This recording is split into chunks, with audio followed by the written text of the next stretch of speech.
بسم اللہ الرحمن الرحیم۔ السلام علیکم۔ اماں، مجھے کام پر مت بھیجو۔ مجھے بیگم صاحبہ سے بہت ڈر لگتا ہے۔ ذرا ذرا سی بات پر ہاتھ اٹھاتی ہیں، ڈانٹتی بھی ہیں۔ بیٹا، اگر تم کام کرنے کے لیے نہیں جاؤ گی تو ہم سب بھوکے مر جائیں گے۔ جانتی تو ہو کہ بیماری کی وجہ سے میں گھر سے نکلنے میں مشکل ہونے لگی ہے۔ کام کاج میں کر نہیں سکتی، ایسے میں تم ہی ہو جو بہن بھائیوں میں بڑی ہو۔ صبح سے تمہارے بہن بھائی بھوکے پیاسے رو رہے ہیں۔ آج اگر تم کام پر جاؤ گی تو پیسے ملیں گے، انہی پیسوں سے آج گھر کا کھانا آئے گا۔ اماں کی باتوں پر میں بری طرح سے رونے لگی۔ میں بھی تو 15 سالہ لڑکی تھی، چھوٹی اور معصوم سی، جس کی بہت ساری خواہشات ہیں۔ سب سے زیادہ خواہش جو میرے دل میں بے قراری سے پروان چڑھتی جا رہی تھی وہ اسکول جا کر پڑھنے لکھنے کی تھی، مگر اماں نے مجھے اسکول سے اٹھا کر کام پر لگا دیا۔ کہنے لگیں کہ جب تک میں ٹھیک نہیں ہو جاتی تب تک تم ہی کام پر جاؤ گی۔ میں نے بہت احتجاج کیا، روئی، اماں سے کہا کہ مجھے مالکن سے ڈر لگتا ہے۔ مالکن بہت خطرناک عورت ہے، گھر میں عجیب و غریب لوگوں کا آنا جانا بھی ہے جو عجیب عجیب نظروں سے دیکھ رہے ہوتے ہیں۔ اماں کہتی کہ یہ سب تمہارا وہم ہے، میں یہ بھی جانتی ہوں کہ تم بس بہانے بنا رہی ہو تاکہ تمہیں میں کام پر نہ بھیجوں۔ مجبوراً مجھے کام پر آنا پڑا۔ جوڑوں کی درد کی وجہ سے اماں تو ہلنے جلنے سے ہی قاصر رہنے لگی۔ جب میں کام سے واپس جاتی تو پھر گھر کے کام کاج بھی کرتی۔ چھوٹے بہن بھائی بھوکے پیاسے میرے انتظار میں ہوتے کہ کب میں گھر آ کر ان کے لیے کھانا بناؤں گی۔ میں تو اس چھوٹی سی عمر میں گھن چکر بن کر رہ گئی۔ رات کو کتابیں لے کر بیٹھتی تو بری طرح سے رونے لگتی۔ بہت سی ایسی چیزیں تھیں جو مجھے سمجھ نہیں آتی تھیں، مگر کوئی تھا بھی نہیں جو مجھے بتاتا کہ اس سبق کو میں نے کیسے حل کرنا ہے۔ جیسے تیسے میں اپنی پڑھائی کو بھی اپنے ساتھ جاری رکھے ہوئے تھی۔ ہفتے میں ایک دن اپنی کسی سہیلی کے پاس جاتی، مجھے جس سبق میں مشکل ہوتی وہ اس سے پوچھ کر آتی۔ کل تو چھوٹی سی بات پر مجھے مالکن نے بہت زیادہ مارا تھا، بلکہ اماں کو بھی غائبانہ گالیاں سنائیں۔ مار تو میں برداشت کر لیتی، مگر جب اس نے اماں کو گالیاں دیں تو یہ بات مجھے بہت بری لگی۔ میں نے سوچا کہ آج کے بعد میں یہاں پر نہیں آؤں گی، مگر آج پھر اماں نے زبردستی مجھے کام پر بھجوا دیا۔ مجھے دیکھ کر مالکن کے چہرے کے زاویے بگڑ گئے۔ میں تو سمجھ رہی تھی کہ تم اب نہیں آؤ گی، تمہاری ماں خود آ جائے گی کام پر۔ خیر، جلدی سے جا کر باورچی خانہ صاف کرو، رات کے برتن پڑے ہوئے ہیں، باقی گھر کے بھی سارے کام پڑے ہیں۔ صفائی اچھے سے کرنا، آج میرے کچھ خاص مہمان آنے والے ہیں۔ ہر دوسرے تیسرے دن ہی ان کے کوئی نہ کوئی خاص مہمان آ جاتے تھے، جس کی وجہ سے مجھے اضافی کام کرنا پڑتا۔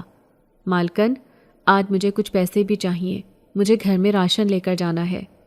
ٹھیک ہے، مل جائیں گے پیسے، مگر پہلے سارے کام کرو جو میں نے بتائے ہیں۔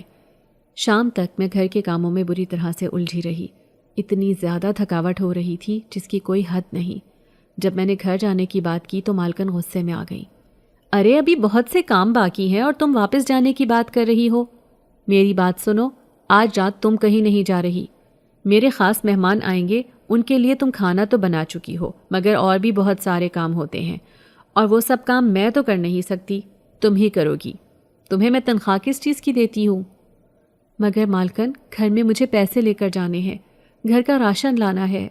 آپ جانتی ہیں میرے گھر کے حالات، اماں بیمار ہے، بوڑھی ہے، اور ہمارا باپ تو ہے نہیں، سب کچھ آپ کے سامنے ہی تو ہے۔ میں بے بسی سے بولی، مگر اس ظالم عورت کو بالکل بھی اس بات کا احساس نہیں ہوا۔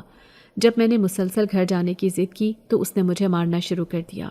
بہت ہی زیادہ بدتمیز لڑکی ہو تم، چلی جانا گھر، مجھے تمہیں یہاں پر رکھنے کی کوئی ضرورت نہیں ہے، بلکہ میں تو کہتی ہوں کوئی اور کام ڈھونڈو، تمہارے جتنے بھی پیسے بنتے ہیں وہ میں تمہیں دے دیتی ہوں۔ اس نے پیسے غصے سے میرے ہاتھ پہ رکھے، پھر مجھے دھکے دے کر گھر سے باہر نکالا۔ میرا جسم بری طرح سے درد کرنے لگا، میں بری طرح سے رونے لگی۔ مغرب کی اذانیں بھی ہو چکی تھیں، مجھ سے زیادہ دیر چلنا بھی مشکل ہو رہا تھا۔ میں نے سوچا کہ گھر جا کر اماں کو بتاؤں گی کہ آج مالکن نے میرے ساتھ بہت برا سلوک کیا ہے، اور یہ سب دیکھ کر اماں کو بھی احساس ہو جائے گا کہ اسے مجھے زبردستی اس عورت کے گھر میں نہیں بھیجنا چاہیے۔ یہ عورت بہت ہی زیادہ ظالم ہے۔ میں مشکل سے چلتے ہوئے قبرستان کے پاس پہنچی تو اس سے آگے چلنے کی مجھ میں ہمت نہیں تھی۔ ہماری کچی بستی قبرستان سے تھوڑے ہی فاصلے پر موجود تھی، وہاں پر جانے کے لیے ہمیں قبرستان سے ہی گزرنا پڑتا۔ شام کے وقت مجھے ہمیشہ سے قبرستان کے پاس سے گزرنے سے خوف محسوس ہوتا تھا۔ شاید اس کی وجہ یہ تھی کہ بچپن میں 2-3 بار میں نے اس قبرستان میں عجیب و غریب سائے چلتے ہوئے دیکھے تھے۔ پہلے پہل تو میں یہی سمجھی کہ شاید وہ ہماری طرح کے انسان ہیں جو یہاں پر موجود ہیں۔ میں اس وقت 5ویں کلاس میں پڑھتی تھی۔ اپنی سہیلیوں کے ساتھ میں اکثر کھیلنے کے لیے قبرستان کے پاس موجود پیپل کے درخت کے نیچے آتی۔ اماں مجھے ہمیشہ منع کرتی کہ تم لوگ قبرستان کی طرف مت جایا کرو، اور اس پیپل کے درخت کے نیچے تو بالکل بھی نہیں، وہاں پر اثرات ہیں۔ میں اماں کی بات کو سنی انسنی کر دیتی۔ میں سوچتی کہ آج تک جو چیز کسی نے اپنی آنکھوں سے دیکھی ہی نہیں ہے، اس کا وجود بھلا کیسے ہو سکتا ہے۔ میں تو اس وقت لاپرواہ طبیعت کی چھوٹی سی لڑکی تھی جس کی سوچ بھی باقی بچوں جیسی ہی تھی۔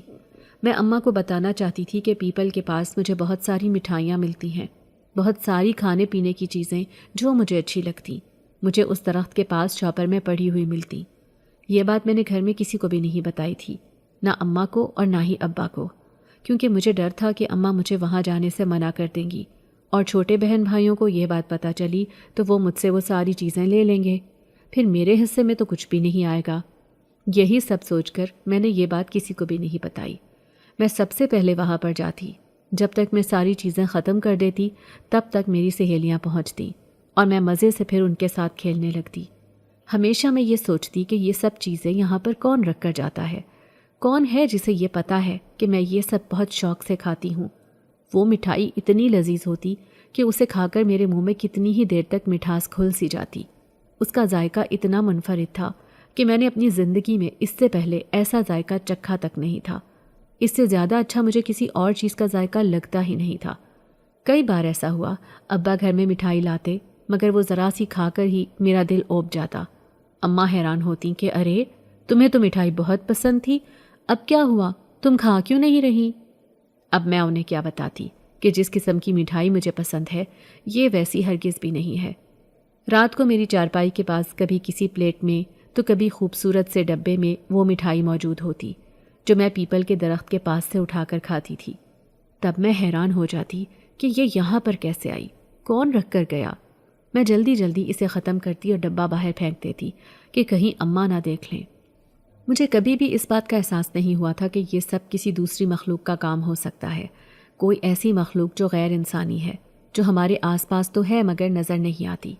تب مجھے ایسے ہی لگتا تھا جیسے میری کوئی سہیلی ہے جو میری مدد کر رہی ہے، یا شاید کوئی ایسی عورت ہے جو مجھ سے بہت محبت کرتی ہے، مگر وہ میری اماں کے سامنے مجھے یہ چیز نہیں دے رہی کہ کہیں اماں اس بات پر ہم پر غصہ نہ کریں، کیونکہ اماں ہمیں صاف اس بات پر ڈانٹتی تھی کہ کبھی کسی کے ہاتھ سے کوئی چیز لے کر نہیں کھانی۔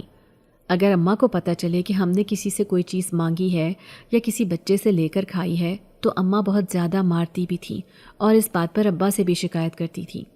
مجھے تو ابا سے بہت ڈر لگتا تھا، تبھی تو یہ بات میں سب سے ہی چھپا رہی تھی، اور ابھی تک میں اس میں کامیاب تھی۔ اس دن بارش تھی۔ اماں نے مجھے سختی سے منع کیا کہ آج تم کھیلنے کے لیے قبرستان کی طرف نہیں جاؤ گی۔ اماں ساری سہیلیاں تو وہاں پر جا رہی ہیں، ایک میں ہی ہوں جسے آپ جانے سے منع کرتی ہیں۔ میں منہ بسورتے ہوئے بولی تو اماں مجھے دیکھتی رہ گئی۔ تمہارے بھلے کے لیے ہی کہہ رہی ہوں میں، آج موسم ٹھیک نہیں ہے، اوپر سے آج اماوس کی کالی سیاہ رات، ابھی دیکھو مغرب کا وقت ہونے والا ہے، آسمان پہ کتنا اندھیرا سا رہا ہے، ہر ایک چیز کو یہ اندھیرا اپنی لپیٹ میں لے رہا ہے، اس وقت گھر سے باہر نکلنا مناسب نہیں ہے۔ میں جیسے ہی باہر نکلی تو میں بھی حیران رہ گئی۔ آج تو مغرب کے وقت بھی معمول سے زیادہ اندھیرا لگ رہا تھا، مگر میرا دل چاہنے لگا کہ میں وہی مٹھائی کھاؤں۔ اماں سے میں نے جھوٹ بولا کہ میں اپنی سہیلی کی طرف جا رہی ہوں، جبکہ میں پیپل کے درخت کی طرف جا رہی تھی۔ آج مجھے راستے میں اپنی عمر کا کوئی بچہ بھی نظر نہیں آیا۔ شاید آج سب کی ماؤں نے انہیں گھر میں ہی روک لیا تھا، کسی بچے کو بھی گھر سے باہر نکلنے کی اجازت نہیں ملی۔ میں بھی اماں سے جلدی آنے کا وعدہ کر کے ہی باہر آئی تھی، اور پھر جب میں قبرستان کے پاس پہنچی تو میں نے دیکھا کہ وہاں پر بہت سارے سائے ہیں جن کے چہرے تو واضح نظر نہیں آ رہے، لیکن وہ سر سے لے کر پاؤں تک کالے لباس میں ملبوس تھے۔ میں جب پیپل کے درخت کے پاس آئی تو وہاں پر آج مٹھائی بھی موجود نہیں تھی۔ کافی دیر تک میں وہاں بیٹھ کر انتظار کرتی رہی کہ شاید وہ جو کوئی بھی ہے ابھی یہاں پر مٹھائی لے کر آ جائے، مگر میرا انتظار ہی رہا۔ تب میں نے دیکھا کہ وہ سائے میری طرف آنے لگے۔ اب جب وہ قریب ہوئے تو ان کے چہرے مجھے واضح طور پر نظر آنے لگے۔ میں بری طرح سے ڈر گئی۔ اب تو اندھیرا بھی ہر طرف پھیل چکا تھا۔ مجھے ڈر لگنے لگا کہ کہیں یہ عجیب و غریب لوگ مجھے نقصان نہ پہنچا دیں۔ اوپر سے ماں سے بھی ڈر تھا کہ جب پتہ چلے گا انہیں کہ میں قبرستان کی طرف آئی ہوں تو وہ غصہ کریں گی۔ میں بری طرح سے چلانے لگی اور اپنی جگہ سے اٹھ کر بھاگنے لگی۔ مجھے ٹھوکر لگی، میں زمین پر گری اور آنکھوں کے سامنے اندھیرا چھا گیا۔ جب آنکھ کھلی تو اپنے گھر میں تھی، اماں میرے پاس ہی تھی، آنکھوں میں تشویش لیے مجھے دیکھنے لگیں۔ کیسی طبیعت ہے اب تمہاری؟ کیا ہوا تھا تمہیں؟ اور پھر میں نے جو دیکھا تھا اماں کو بتا دیا، اور آج میں نے اماں کو یہ بات بھی بتا دی کہ میں پیپل کے درخت کے پاس بھی جاتی تھی۔ یہ سن کر اماں کا چہرہ خوف سے پیلا پڑ گیا۔ خبردار اگر دوبارہ وہاں پر گئی، تمہیں میں نے منع بھی کیا تھا کہ تم اس طرف نہیں جاؤ گی، پھر تم کیوں گئی؟ نہ جانے وہاں پر وہ مٹھائی کون رکھ کر جاتا ہے، اس کا مقصد کیا ہے، اور وہ یہ سب کیوں کر رہا ہے؟ اماں مجھے روزانہ مولوی صاحب کے پاس دم کروانے کے لیے لے جاتی تھی۔ مجھے خواب میں بھی وہ سائے نظر آتے تھے، مگر پھر آہستہ آہستہ وہ سائے بھی مجھے نظر آنا بند ہو گئے۔ کبھی کبھار میں اماں سے نظر بچا کر اس پیپل کے درخت کے نیچے چلی جاتی اور میرے لیے وہاں پر مٹھائی پڑی ہوتی تھی۔ اماں سے چھپ کر مٹھائی میں کھا لیتی تھی۔ اماں نے میری ساری سہیلیوں کو مجھ پر نظر رکھنے کو کہا تھا۔ جب بھی میں اس درخت کی طرف جاتی تو میری سہیلیاں فوراً سے اماں کو یہ بات بتا دیتیں اور پھر اماں مجھے بری طرح سے مارتیں۔ 5ویں کے بعد اماں مجھے خود ہی اسکول میں چھوڑنے اور لے جانے جاتی۔ پھر ابا کی اچانک وفات اور اماں کے جوڑوں کا درد ان کے لیے جان کا عذاب بن گیا۔ اب گھر کے اخراجات کے لیے مجھے ہی باہر نکلنا پڑتا، مگر اب مجھے اندازہ ہو گیا تھا کہ اس دن میں نے جو کچھ بھی دیکھا تھا وہ بہت خوفناک تھا۔ وہ سائے انسانی نہیں تھے، وہ سب کوئی اور ہی مخلوق تھی جو میری طرف نہ جانے کس ارادے سے آ رہے تھے، اور اگر میں ان کے ہاتھ لگ جاتی تو وہ مجھے پتہ نہیں کتنا نقصان پہنچاتے، میرے ساتھ کیا سلوک کرتے، شاید وہ میری جان لے لیتے۔ یہ سب سوچتے سوچتے میں خوف سے کانپنے لگتی تھی۔ تبھی تو میں مغرب کے بعد قبرستان کی طرف جانے کا سوچ بھی نہیں سکتی تھی۔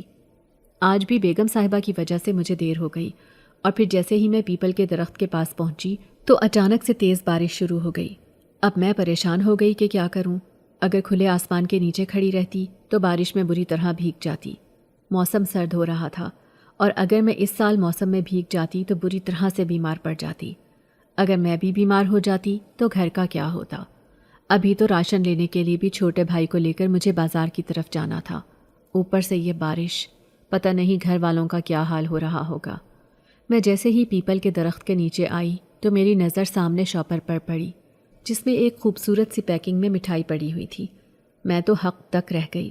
بچپن کی یادیں پھر سے تازہ ہونے لگیں۔ بچپن کے بعد آج میں یہاں پر وہی مٹھائی پڑی ہوئی دیکھ رہی تھی۔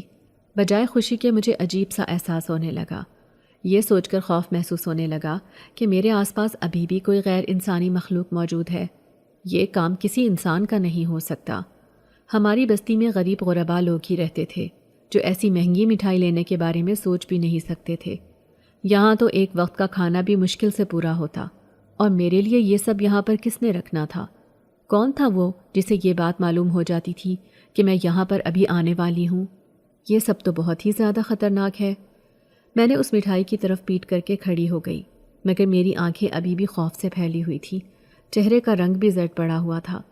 میں بارش رکنے کا انتظار کر رہی تھی، دل میں دعا بھی کر رہی تھی کہ کوئی یہاں پر آ جائے تاکہ میرا ڈر کم ہو سکے۔ تبھی مجھے اپنے پیچھے کسی کی آواز سنائی دی۔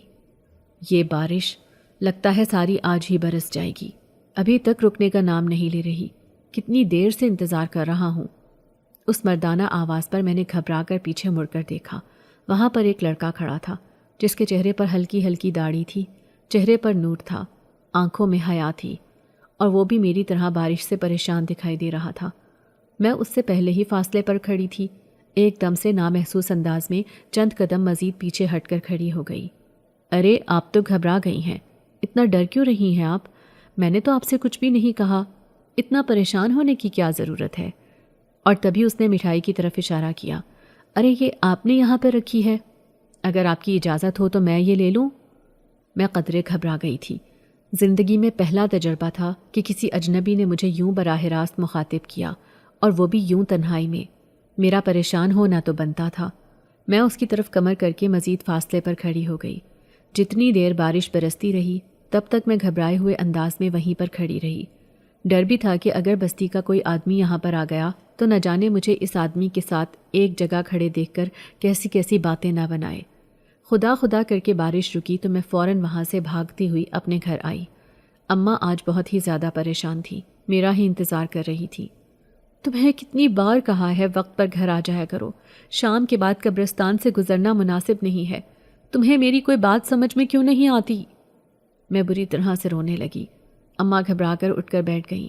ادھر آؤ، بتاؤ مجھے کیا ہوا ہے، کیوں تم رو رہی ہو؟ کسی نے کچھ کہا ہے کیا؟ تم نے قبرستان میں پھر سے کسی کو تو نہیں دیکھا؟ اماں نے کسی خدشے کے تحت پوچھا۔ میں کچھ کہتے کہتے رک گئی۔ جی میں تو آیا کہ بتاؤں کہ آج پھر وہاں پر کسی نے میرے لیے مٹھائی رکھی تھی، پھر وہ اجنبی وہاں آ گیا جو نہ جانے کون تھا، مگر پھر کچھ سوچ کر میں خاموش ہو گئی۔ چاہتے ہوئے بھی میں اماں کو یہ بات نہیں بتا سکی۔ اماں آپ تو ذرا سی بات پر پریشان ہونے کی عادی ہیں۔ میں جب کھانا لینے کی غرض سے کمرے سے نکلنے لگی تو اماں کہنے لگیں، آج خدا نے ہماری غیب سے مدد کی ہے، سچ پوچھو تو بھوک میں پیٹ سے چوہے دوڑ رہے تھے، سارے بچے بھی بھوکے تھے، بھوک کی وجہ سے بلک رہے تھے، رو رہے تھے۔ تبھی دروازے پر دستک ہوئی۔ دروازہ کھولا تو سامنے ایک اجنبی کھڑا تھا جس کے ہاتھ میں بہت بڑے بڑے 2 شاپر تھے۔ کہنے لگا کہ وہ لوگ صدقہ خیرات کرنے والوں میں سے ہیں، غریب لوگوں کی مدد کرتے ہیں۔ پھر وہ شاپر اس نے ہمارے گھر میں لا کر رکھ دیا۔ جب تک میں باہر گئی تو وہ جا چکا تھا۔ بچے خوشی سے چلانے لگے کہ وہ آدمی راشن کے ساتھ ساتھ کھانا بھی دے کر گیا، بہت مزے کی بریانی ہے جو وہ آدمی گھر میں دے کر گیا ہے، تمہارے لیے بھی باورچی خانے میں رکھی ہے، تم بھی کھا لو جا کر۔ میں باورچی خانے میں آئی تو پورے باورچی خانے میں کھانے کی مزیدار خوشبو پھیلی ہوئی تھی۔ جیسے ہی میں نے بریانی کو چکھا، میرے منہ میں جیسے ایک نیا ذائقہ گھل گیا۔ یہ تو بہت مزے کا کھانا ہے۔ کھانا کھانے کے بعد میں نے سارا راشن سمیٹ کر رکھا۔ اب میں مطمئن تھی کہ گھر میں مہینے بھر کا راشن آ گیا ہے، اور اب اگر میں کام پر نہیں جاؤں گی تو اماں مجھ پہ زور بھی نہیں دیں گی۔ اس بات کے لیے اماں کی پریشانی بھی کم ہو گئی۔ میں اس اجنبی کو دعائیں دینے لگی جس کی وجہ سے ہماری اتنی مدد ہو گئی۔ دوبارہ کمرے میں آئی اور اماں سے میں مالکن کے سلوک کے بارے میں بات کرنے ہی والی تھی، مگر اماں کی بات سن کر میں ایک بار پھر سے کچھ کہتے کہتے رک گئی۔ اماں کہنے لگیں، اب تم کام سے جو بھی پیسے لائی ہو اور پھر اگلے کچھ دن کے بعد جو لاؤ گی، ان سب پیسوں کو ملا کر میں ڈاکٹر کے پاس جاؤں گی۔ اب یہ تکلیف برداشت کرنا میرے بس کی بات نہیں ہے، میں بہت زیادہ تھک گئی ہوں یہ تکلیف برداشت کرتے کرتے۔ تم پر بھی مجھے ترس آتا ہے، اتنی چھوٹی سی عمر میں اتنی ذمہ داریوں میں پڑ گئی ہو۔ اگر میں ٹھیک ہوں گی، صحت مند ہوں گی تو تمہاری ذمہ داریاں کم ہو جائیں گی۔ بات تو اماں کی بھی ٹھیک تھی، مگر اب مالکن کے گھر جانا، وہاں پر کام کرنا میرے لیے آسان نہیں رہا تھا۔ اس کا رویہ برداشت کرتے کرتے میں بھی تھک گئی تھی۔ وہ جب ذرا سی بات پر مجھ پہ ہاتھ اٹھاتی تو میری آنکھوں میں کرب سے آنسو آ جاتے۔ میں سوچتی کہ اگر میں بھی امیر ماں باپ کی بیٹی ہوتی تو کوئی میرے ساتھ ایسا رویہ کیسے رکھ سکتا تھا۔ میں نے بریانی کے چند لقمے ہی زہر مار کیے، پھر ایک طرف روتے روتے سو گئی۔ جو پیسے مالکن سے لے کر آئی تھی وہ اماں کے ہاتھ پہ رکھے تو اماں کا چہرہ خوشی سے کھل اٹھا۔ بس اب کچھ دن اور کام کر کے تم جو پیسے لاؤ گی تو میں بھی اپنی دوائیں لے لوں گی، مجھے یقین ہے کہ میں جلد ہی ٹھیک ہو جاؤں گی۔ آدھی رات کا وقت تھا جب مجھے ایک عجیب سا احساس ہوا۔ میں نے آنکھیں کھول کر دیکھا، سب اپنی اپنی چارپائیوں پر سو رہے تھے۔ میں بھی آنکھیں بند کر کے دوبارہ لیٹ گئی، لیکن مجھے اپنی چارپائی کے پاس کھڑکھڑاہٹ کی آواز سنائی دی۔ آواز ایسی تھی جیسے کوئی پاؤں گھسیٹ کر چل رہا ہو۔ میرے چھوٹے بہن بھائیوں کو یہ عادت تھی، میں ان کی اس عادت سے بہت پریشان ہوتی اور انہیں ٹوک دیا کرتی تھی۔ ابھی بھی میں نیند کی وجہ سے بری طرح ڈسٹرب ہو گئی۔ آنکھیں جب دوبارہ کھول کر دیکھا تو سب لوگ اپنی اپنی چارپائیوں پر سو رہے تھے۔ تو پھر یہ آواز کس کی تھی؟ کون تھا جو ابھی میرے پاس تھا؟ میں تو حیران ہی رہ گئی۔ دوبارہ سے جب آنکھیں موند کر لیٹی تو اب مجھے ایسے محسوس ہوا جیسے کسی نے میری آنکھوں کو چوما ہو۔ میں بری طرح سے گھبرا گئی، میرے منہ سے چیخ نکل گئی۔ تبھی میرے منہ پر کسی نے ہاتھ رکھ دیا، میری آواز منہ میں ہی دب کر رہ گئی۔ وہ جو کوئی بھی تھا میرے اوپر جھکا ہوا تھا۔ اس نے اپنا ایک ہاتھ میرے منہ پر رکھا تھا تو دوسرا ہاتھ اس کا چارپائی کے اوپر تھا، اور اندھیرا ہونے کی وجہ سے میں اس کے چہرے کو واضح طور پر نہیں دیکھ پائی، مگر اس کی آنکھوں میں عجیب سی روشنی نکل رہی تھی، ایک چمک تھی جو اس اندھیرے میں بھی صاف نظر آنے لگی۔ میں تو ڈر ہی گئی۔ کون ہو تم؟ اور یہاں پر اس وقت کیسے آئے؟ کیا کر رہے ہو یہاں؟ جیسے ہی اس نے میرے منہ سے ہاتھ ہٹایا تو میرے منہ سے ڈرتے ڈرتے یہ آواز نکلی، کچھ نہیں، میں تمہیں دیکھنے آیا تھا، تم سے ملنے آیا ہوں، اور تمہارے سارے دکھ درد دور کرنے کے لیے۔ کیا تم نہیں چاہتی کہ تمہاری ساری پریشانیاں دور ہو جائیں؟ وہ اپنے لہجے میں محبت سمو کر بولا، یہ آواز مجھے کچھ سنی سنی لگ رہی ہے۔ یہ ایک گمبھیر، گہری، دل میں اتر جانے والی آواز میں نے کہاں سنی ہے؟ میں سوچ میں پڑ گئی، مگر مجھے کچھ یاد نہیں آ رہا تھا، اور اگلا پل تو حیران کن تھا۔ وہ اچانک سے میری آنکھوں کے سامنے سے غائب ہو گیا۔ میں بری طرح سے چلانے لگی۔ چیخوں کی آواز سن کر سب لوگ ہی جاگ گئے، اماں بھی اور چھوٹے بہن بھائی بھی۔ سب حیران پریشان ہو کر مجھے دیکھنے لگے۔ چھوٹی بہن نے اٹھ کر لائٹ جلا دی۔ کیا ہو گیا باجی؟ کیوں آدھی رات کو چلا رہی ہو؟ اماں بھی ہراساں نظروں سے مجھے دیکھ رہی تھی۔ کیا ہوا ہے زینب؟ کوئی خواب دیکھ لیا ہے یا کوئی اور بات ہے جو تم اتنا چلا رہی ہو؟ میں خوفزدہ نظروں سے اپنے ارد گرد دیکھنے لگی۔ کمرے کی کھڑکی اندر سے بند ہے، دروازہ بھی اندر سے بند ہے، تو باہر سے کوئی کمرے میں کیسے داخل ہو سکتا ہے؟ چلو وہ کمرے میں آ بھی گیا تو یہاں سے باہر وہ کیسے جا سکتا ہے؟ دروازہ بھی تو اندر سے بند ہے۔ میں جتنا سوچتی جا رہی تھی اتنا پریشان ہو رہی تھی، اور اماں مجھے پریشان دیکھ کر خود بھی پریشان ہو گئی۔ پتہ نہیں زینب، تم کیوں میری جان لینے کی درپے ہو؟ ارے پتہ بھی ہے تمہیں کہ میرا دل ہولنے لگتا ہے۔ جو بات ہو مجھے صاف بتا دیا کرو، ہوا کیا ہے؟ اماں، میں نے خوفناک خواب دیکھا تھا۔ میں نے اماں کو ٹال دیا۔ وہ گہری سانس لے کر رہ گئی۔ پتہ نہیں تم کب بڑی ہوگی زینب، بہن بھائیوں میں سب سے بڑی ہو، مگر ابھی بھی تم میں اتنا بچپنا ہے، سمجھداری نام کو نہیں ہے۔ اماں بڑبڑاتے ہوئے وہیں پر سو گئی۔ میں بھی آنکھیں موند کر لیٹ گئی۔ سونے کی بہت کوشش کی مگر نیند آنکھوں سے کوسوں دور تھی، اور پھر نہ جانے کب میں سو گئی۔ صبح اماں کی آواز پر ہی میری آنکھ کھلی۔ ارے زینب، کام پر نہیں جانا کیا؟ مالکن کو غصہ آئے گا اگر تم وقت پر کام پر نہیں گئی تو۔ جلدی سے اٹھو، کافی دن نکل آیا ہے۔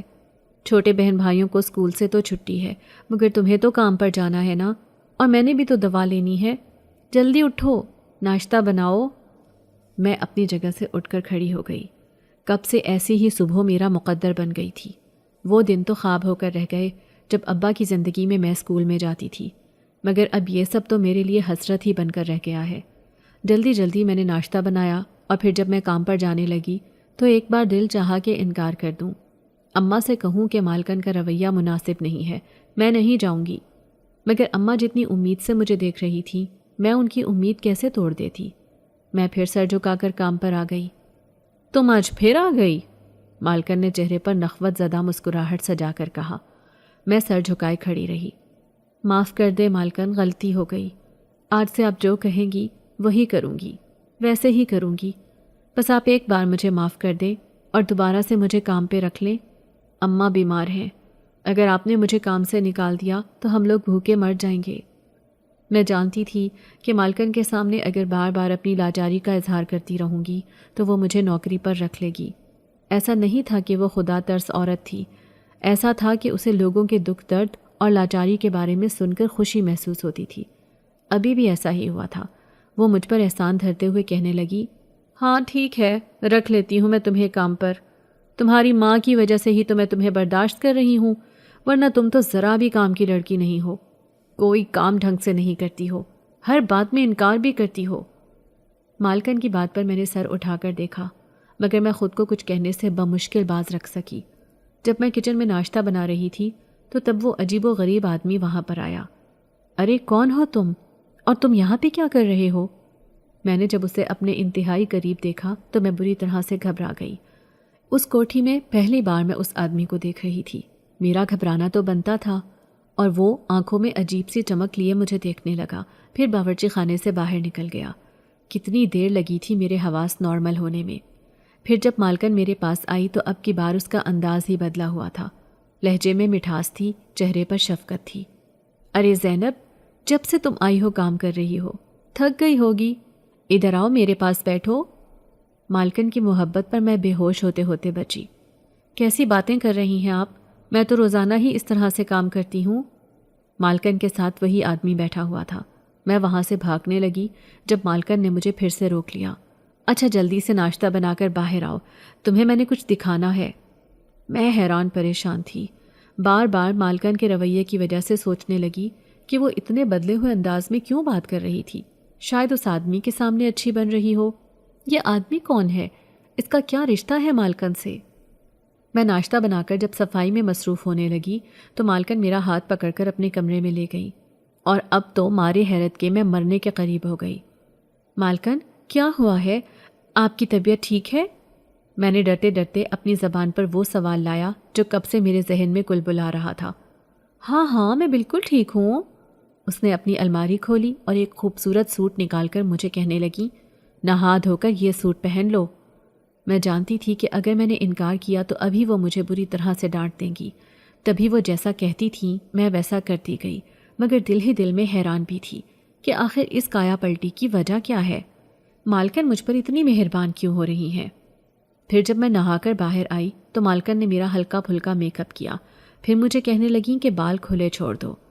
جب میں نے خود کو آئینے میں دیکھا تو پہچان نہیں پائی، میں تو کوئی اور ہی لگ رہی تھی۔ اتنی خوبصورت بھی لگ سکتی ہوں یہ میں نے کبھی خواب میں بھی نہیں سوچا۔ تبھی مجھے آئینے میں کسی اور کا عکس نظر آیا تو میں گھبرا گئی۔ آئینے میں تو اسی لڑکے کا عکس نظر آ رہا تھا جسے میں نے پیپل کے درخت کے نیچے دیکھا تھا، مگر اس وقت لڑکے کی آنکھوں میں غصہ اور چہرے پر جلال نظر آ رہا تھا۔ میں نے پیچھے پلٹ کر دیکھا، وہاں پر وہ نہیں تھا۔ اب دوبارہ اپنے آئینے کی طرف دیکھا، آئینے میں اس کی شبیہ صاف نظر آ رہی تھی۔ میں نے ایک بار پھر سے پیچھے پلٹ کر دیکھا، وہاں پر تو وہ لڑکا کہیں بھی نہیں تھا، تو پھر آئینے میں اس کو عکس کیسے نظر آنے لگا؟ میں بری طرح سے خوفزدہ ہو گئی۔ مالکن مجھ سے بے نیاز اپنی ہی کہے جا رہی تھی، اس آدمی کا تم پر دل آ گیا ہے، وہ تمہیں پسند کرنے لگا ہے، اگر تم اسے خوش کر دو گی تو یہ تمہیں بہت سارے پیسے بھی دے گا۔ مالکن کی کوئی بات مجھے سمجھ میں نہیں آ رہی تھی، میں تو یہ سوچ سوچ کر خوفزدہ ہو رہی تھی کہ یہ لڑکا اچانک کیسے غائب ہو گیا، کہاں چلا گیا، کون ہے یہ؟ جبکہ مالکن مجھ سے بے نیاز اپنی ہی باتیں کیے جا رہی تھی، اور پھر وہ کمرے سے باہر نکل گئی، کہنے لگی، تم یہیں پہ رکو، میں ابھی آتی ہوں تھوڑی دیر کے بعد۔ پھر تھوڑی دیر کے بعد کمرے میں وہی اجنبی آ گیا جسے میں نے تھوڑی دیر پہلے گھر میں دیکھا تھا، جس کی آنکھوں میں ایک عجیب سا تاثر تھا۔ اسے دیکھ کر میں گھبرا گئی اور اپنی جگہ سے اٹھ کھڑی ہوئی۔ اب وہ میرے پاس آ گیا۔ کہاں جا رہی ہو تم؟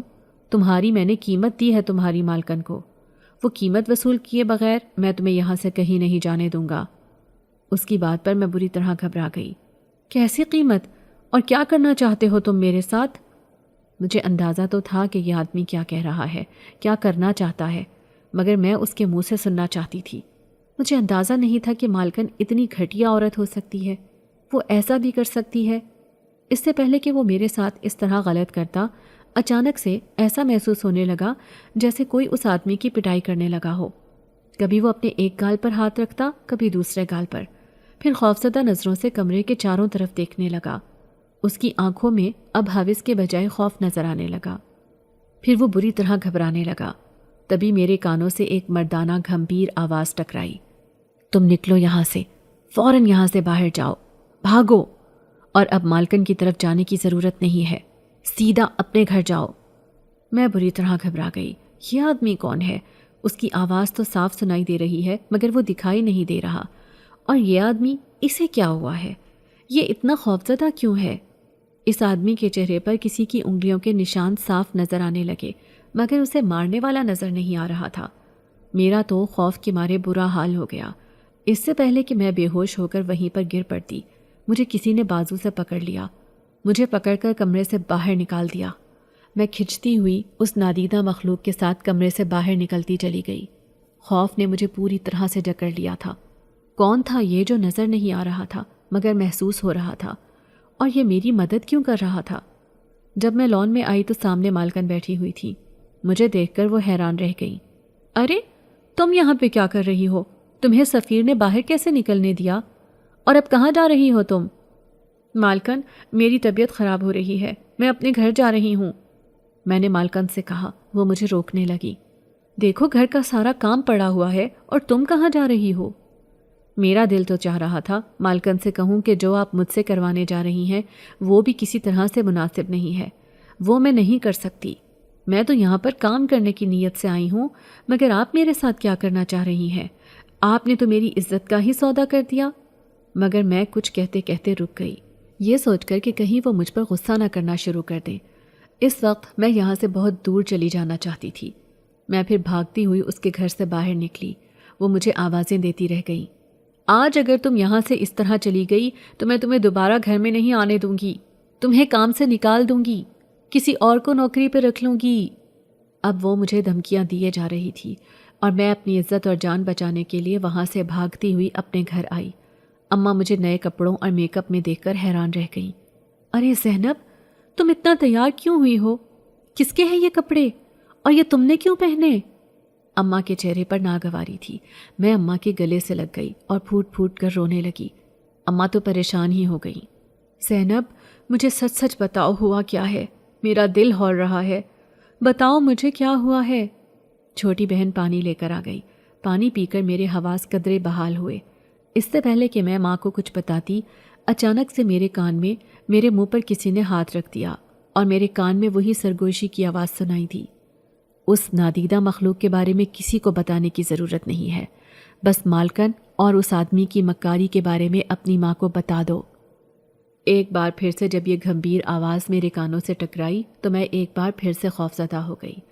کمرے میں میری اماں اور چھوٹی بہن کے علاوہ تو کوئی بھی نہیں تھا۔ پھر یہ کون تھا جس کی آواز مجھے سنائی دے رہی تھی؟ کون تھا جو میرا خیر خواہ تھا اور میری مدد کر رہا تھا اور پھر اچانک سے کیسے غائب ہو جاتا تھا؟ مجھے پریشان، حواس باختہ دیکھ کر اماں کا دل بھی ہولنے لگا۔ پھر میں نے روتے ہوئے انہیں بتایا کہ کس طرح مالکن نے مجھے تیار کیا اور اس آدمی کو بھیج دیا۔ اماں نے اپنا دل تھام لیا۔ تمہارے ساتھ اس آدمی نے کچھ غلط تو نہیں کیا؟ میں نے اماں کی بات پر نظریں جھکا دیں۔ نہیں اماں، ایسا کچھ بھی نہیں ہوا، میں محفوظ ہوں، میں کسی نہ کسی طرح سے وہاں سے نکل کر آ گئی۔ اماں نے خدا کا شکر ادا کیا، پھر مجھے اپنے ساتھ لگا لیا۔ اب میں تمہیں دوبارہ اس عورت کے گھر نہیں بھیجوں گی۔ اماں کی ٹیبل پر میں نے کچھ دوائیں پڑی ہوئی دیکھیں تو حیران رہ گئی، کیونکہ ابھی تک تو میں اماں کو لے کر ہسپتال نہیں گئی تھی، تو پھر یہ دوائیں کیسی ہیں؟ اماں نے مجھے بتایا کہ آج گھر میں ایک عورت آئی تھی۔ اس نے بتایا کہ وہ ایک NGO سے ہے، غریب اور بیمار لوگوں کا علاج کرتی ہے۔ میرے بارے میں کسی نے اسے بتایا تو وہ یہاں پر آئی، پھر وہ مجھے لے کر ہسپتال چلی گئی، میرا مکمل چیک اپ کروایا۔ ڈاکٹر نے مجھے یہ دوائیں دی ہیں، کہنے لگا کہ آپ باقاعدگی سے اگر یہ دوائیں استعمال کرتی رہیں تو آپ ٹھیک ہو جائیں گی۔ اس نے مجھے یہ بھی کہا کہ میں جب بھی ہسپتال میں جاؤں گی تو میرا مفت میں علاج کرے گا۔ بیٹا، میں تو حیران ہی رہ گئی، اتنا بڑا ہسپتال تھا۔ میں سمجھتی رہی کہ وہ لوگ بہت زیادہ پیسے لیں گے، مگر انہوں نے تو میرا مفت علاج کر دیا۔ اماں کی بات پر میں خود بھی حیران رہ گئی، یقین ہی نہیں آ رہا تھا کہ ایسا بھی ہو سکتا ہے۔ کیا دنیا میں اتنے اچھے لوگ بھی ہیں؟ اور اس عورت کو اماں کے بارے میں بتایا کس نے؟ اسی طرح کے کئی سوال تھے جو میرے دماغ میں گونج رہے تھے۔ اب تو یہ سوال ہی پیدا نہیں ہوتا تھا کہ اماں مجھے مالکن کے گھر بھجوا دیتی۔ گھر میں راشن بھی موجود تھا، اس عورت نے اماں کو کچھ پیسے بھی دیے تھے جن سے ہمارا گزارا اچھے سے ہو سکتا تھا۔ اماں کہنے لگی کہ اب تم دوبارہ سے اسکول جاؤ، اپنی پڑھائی شروع کرو، اب میں خود ہی یہ ذمہ داری اٹھاؤں گی۔ 2-3 دن تک تو حالات معمول کے مطابق رہے، کوئی غیر معمولی واقعہ پیش نہیں آیا۔ نہ تو مجھے کوئی پراسرار آواز سنائی دی، نہ ہی مجھے کوئی پراسرار وجود نظر آیا، مگر میرے دل و دماغ میں جیسے وہ آواز رچ بس گئی تھی۔ وہ وجود بھی جیسے میرے حواسوں پر طاری ہونے لگا۔ وہ میرے پاس نہیں تھا، پھر بھی مجھے محسوس ہونے لگا۔ یہ خوف کا احساس ایسا تھا جسے میں کسی کو بتا بھی نہیں سکتی تھی۔ اکثر رات کو سوتے ہوئے میری آنکھ کھلتی تو مجھے اپنی چارپائی پر ایک سایہ بیٹھا ہوا نظر آتا، جس کے چہرے کا رخ میری طرف ہوتا، جس کی آنکھوں میں عجیب سی چمک ہوتی اور عجیب سی روشنی اس کی آنکھوں سے نکلتی جو کمرے کو روشن کیے رکھتی۔ اس بات کا تو مجھے اطمینان ہو گیا تھا کہ وہ جو کوئی بھی ہے مجھے کوئی نقصان نہیں پہنچائے گا، مجھے تکلیف نہیں دے گا، مگر یہ سوال بھی اپنی جگہ پر قائم تھا کہ وہ ہے کون اور وہ صرف مجھے ہی نظر کیوں آتا ہے؟ کمرے میں تو میرے علاوہ بہنیں اور اماں بھی موجود ہوتی ہیں، چھوٹا بھائی بھی یہیں پر سوتا ہے، تو پھر یہ ان سب کے بجائے صرف مجھے ہی نظر کیوں آتا ہے؟ اس بات کا جواب تو وہ پراسرار وجود ہی دے سکتا تھا۔ مجھ میں اتنی کہاں ہمت کہ میں اس سے بات کروں، اس کی موجودگی کو محسوس کر کے ہی میرے چھکے چھوٹ جاتے تھے۔ ایک دن مالکن ہمارے گھر آئیں، پوری طرح سے رو رہی تھی۔ مجھے دیکھ کر میرے سامنے ہاتھ جوڑ دیے۔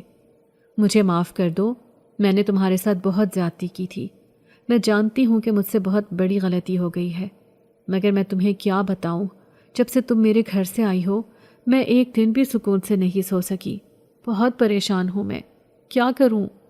میں نے مالکن سے کہہ دیا کہ میں آپ سے ناراض نہیں ہوں اور میں نہیں جانتی کہ آپ کے ساتھ کیا ہو رہا ہے، کون کر رہا ہے، میں اس بارے میں بے خبر ہوں۔ چند دن کے بعد پتہ چلا کہ مالکن اپنا گھر چھوڑ کر اپنے شوہر کے پاس باہر کے ملک میں شفٹ ہو گئی ہیں۔ وہ اتنی خوفزدہ ہو گئی کہ وہ اپنا گھر ہی چھوڑ گئی۔ میری موجودگی میں وہ عورت گھر میں آئی جس نے اماں کا علاج کروایا تھا۔ 2 سے 3 بار وہ اماں کو ہسپتال لے کر گئی تو میں بھی اماں کے ساتھ چل پڑی۔ وہ ایک بڑے ہسپتال میں اماں کو لائی۔ اماں کی تھیراپی کی گئی، انہیں اچھی دوائیں دی گئیں، ان کا اچھے طریقے سے علاج کیا گیا تو اماں جلدی سے ٹھیک ہونے لگی۔ میں اس عورت سے جب بھی پوچھتی کہ آپ کو اماں کے بارے میں کیسے پتہ چلا تو وہ ہمیشہ ٹال دیتی، مگر میرے دل میں کہیں نہ کہیں یہ بات ضرور موجود تھی کہ کچھ تو ہے جو یہ عورت چھپا رہی ہے۔ جانے ایسی کون سی بات ہے جو ہماری نظر سے اوجھل ہے۔ اور پھر ایک دن اس عورت نے گہری سانس لی، پھر مجھے بتایا کہ مجھے خواب میں کسی نے آپ کے گھر کا پتہ بتایا تھا اور کہا کہ یہ عورت بیمار ہے، اس کا علاج کرواؤ تو اللہ تمہاری مدد کرے گا۔ میرا اپنا بیٹا بچپن سے بیمار ہے، ہر طرح کا علاج کروا چکے ہیں مگر ٹھیک نہیں ہوا، پر جب سے تمہاری اماں کا علاج کروانا شروع کیا ہے میرا بیٹا بھی صحت یاب ہونے لگا ہے۔ بس یہ سمجھ لو کہ اس میں میری اپنی غرض ہے، میری اپنی لالچ ہے۔ بات اب میری سمجھ میں آ گئی تھی۔ میں نے سوچا کہ یہ اسی نادیدہ مخلوق کا ہی کام ہے جو میری مدد کرتی ہے اور میرے آس پاس موجود رہتی ہے۔ اور جب اماں بالکل ٹھیک ہو گئی تو اماں نے خود ہی کام کاج کرنا شروع کر دیا۔ اب میں پھر سے اسکول جانے لگی، اپنی پڑھائی کا سلسلہ دوبارہ سے شروع کر لیا۔ جب گھر آتی تو صاف ستھرا گھر اور تازہ کھانا ملتا۔ خدا کا شکر ادا کرتی جس نے دوبارہ سے مجھے اپنی ماں کے ساتھ اچھے طریقے سے زندگی گزارنے کا موقع دے دیا، ورنہ اماں کی بیماری نے تو ہم سب بہن بھائیوں کو نچوڑ کر رکھ دیا تھا۔ میں خود گھر کے کاموں میں گھن چکر بن کر رہ گئی تھی۔ ایسا نہیں تھا کہ اماں کی میں کام میں مدد نہیں کرواتی تھی، ابھی بھی گھر کے زیادہ تر کام میں خود ہی سر انجام دیتی۔ کوشش یہی کرتی تھی کہ ماں کو زیادہ سے زیادہ آرام دو، کیونکہ وہ بہت زیادہ محنت کرتی ہیں۔ اماں کو اسی عورت نے ایک کارخانے میں کام پر لگوا دیا تھا۔ صبح 9 بجے اماں جاتی، پھر شام کو 5 بجے گھر آ جاتی تھی۔ تنخواہ بہت اچھی تھی اور کام بھی قدرے آسان تھا۔ اماں بھی خوش تھیں کہ ان کی دوسروں کے جھوٹے برتن مانجنے سے جان چھوٹ گئی ہے۔ یہ اس دن کی بات ہے، رات کے وقت بارش خوب زوروں کی برس رہی تھی۔ اس دن سب لوگ اپنے اپنے بستروں میں سو رہے تھے جبکہ میں ابھی جاگ رہی تھی۔ ذہن طرح طرح کے تانے بانے بننے میں مصروف تھا۔ اپنی سوچوں میں گم تھی جب ایک کھٹکے کی آواز سنائی دی۔ میں اپنی جگہ سے اٹھ کر بیٹھ گئی۔ تب مجھے ایسے محسوس ہوا جیسے کوئی چلتے ہوئے میرے پاس آیا ہو اور پھر ایک دم ہی کوئی دھڑام سے میری چارپائی پر بیٹھ گیا۔ میں بری طرح گھبرا گئی، میرے منہ سے چیخ نکلتے نکلتے رہ گئی۔ دیکھا تو سامنے وہی اجنبی تھا جو مجھے اس دن بارش کے موسم میں ملا تھا۔ دوسری بار میں نے جس کا عکس آئینے میں دیکھا تھا، اب اسے ایک بار پھر سے اپنے سامنے اس کمرے میں دیکھ کر میں گھبرا گئی۔ تم کون ہو؟ یہاں پہ کیسے آئے؟ وہ مجھے کافی دیر تک گہری نظروں سے دیکھتا رہا، پھر کہنے لگا، ابھی تک تمہیں سمجھ نہیں آئی میرے بارے میں کہ میں کون ہوں، کیا ہوں؟ اس کے ہونٹوں پر شریر سی مسکان پھیلی ہوئی تھی جسے دیکھ کر میں سٹپٹا سی گئی۔ میں آپ کے بارے میں کچھ بھی نہیں جانتی۔ جب تک آپ مجھے بتائیں گے نہیں مجھے پتہ کیسے چلے گا؟ اور مجھے تو یہ سمجھ نہیں آ رہی کہ آپ ہمارے گھر میں آئے کیسے؟ میں جتنا حیران ہوتی کم تھا۔ جو کچھ اس نے مجھے بتایا اسے سن کر میرے پاؤں کے نیچے سے زمین نکل گئی۔ اس نے بتایا کہ وہ ایک جن زادہ ہے، شہنشاہ جنات کا بیٹا ہے۔ وہ اپنے والدین کے ساتھ کئی سال پہلے تک اس پیپل کے درخت پر رہتا تھا۔ وہی میرے لیے وہ مٹھائی رکھتا تھا۔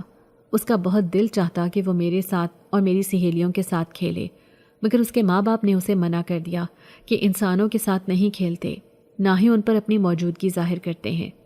یہی وجہ تھی کہ وہ خاموشی سے میرے لیے مٹھائی رکھ جاتا اور دور سے پھر مجھے دیکھتا رہتا۔ پھر جب میرے گھر والوں نے وہاں پر جانے پر پابندی لگائی اور پھر جب یہ بات آہستہ آہستہ سب میں پھیل گئی کہ مجھے پیپل کے درخت سے مٹھائی ملتی ہے، تو یہ بات اس بستی میں رہنے والے ایک جادوگر تک بھی پہنچ گئی تھی۔ جادوگر کو جب اس بات کا علم ہوا کہ پیپل پر اثرات ہیں تو اس نے سوچا کہ وہ ان جنات کو قابو کرنے کی کوشش کرے گا۔ یہ جنات اس کی نظروں سے چھپ کر اس درخت پر اپنی رہائش رکھے ہوئے تھے۔ اب جب جادوگر روزانہ وہاں جا کر ان کی حدود میں داخل ہونے لگا تو وہ لوگ وہاں سے چلے گئے، مگر اب کئی سالوں بعد وہ جنزادہ واپس اس دنیا میں میری مدد کرنے کی غرض سے آیا۔ یہ سچ ہے کہ اس جنزادے نے میری بہت مدد کی۔ اس دن اگر وہ مجھے اس بھیڑیے نما آدمی سے نہ بچاتا تو آج میری زندگی بہت مختلف ہوتی۔ کئی موقعوں پر وہ میرے کام آیا، کئی اہم موقعوں پر اس کی مجھے کمی محسوس ہونے لگتی، اور پھر وہ میرے لیے سہارا بن جاتا۔ اب میں بھی اس قابل تھی کہ بنا کسی سہارے کے اپنی زندگی گزار سکتی۔ ایک بہترین سی جاب کرنے لگی، پھر ایک امیر شخص سے شادی بھی کر لی، بہن بھائی بھی کسی قابل ہو گئے۔ اماں کو گزرے ہوئے اب کئی برس بیت گئے ہیں۔ آج بھی جب میں اماں کی قبر پر فاتحہ خوانی کے لیے قبرستان میں جاتی ہوں تو وہاں سے گزرتے ہوئے میری نظر اسی پیپل کے درخت پر پڑتی ہے۔ میری نظروں کے سامنے گزرے ہوئے ماہ و سال گھوم جاتے ہیں اور میری آنکھیں بھیگ جاتی ہیں۔ اگر آپ کو آج کی ہماری کہانی پسند آئی ہے تو اسے لائک کیجیے اور اپنے پیاروں کے ساتھ شیئر کیجیے، اور ہاں، اگر آپ نے ابھی تک ہمارا چینل سبسکرائب نہیں کیا تو ضرور کیجیے۔ ملتے ہیں کل ایک نئی اور دلچسپ کہانی کے ساتھ، تب تک کے لیے اللہ حافظ۔